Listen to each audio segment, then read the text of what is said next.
My name's Michael Mauri. I'm the operations manager at Gasper Landscapes. When we were searching for a house, I was looking more what was inside the house, whereas my husband was looking more at the property.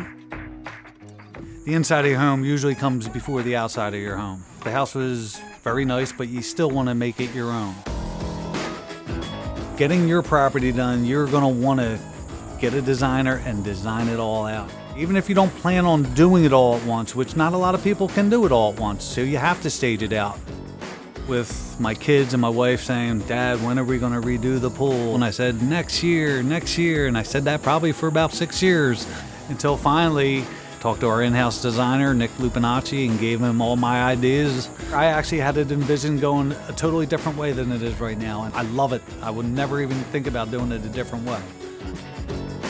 It was definitely different for me to be on the other end of things. I'm usually at work all the time, not worrying about my own house, more worrying about what I'm doing for other customers, and so I got to see it as a homeowner more. It was great to actually watch it from start to finish.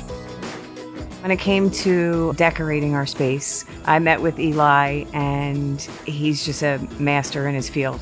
He will ask, what is it that makes you happy? And then he just takes that and goes with it. And the next thing you know, it's this oasis, it's just beautiful.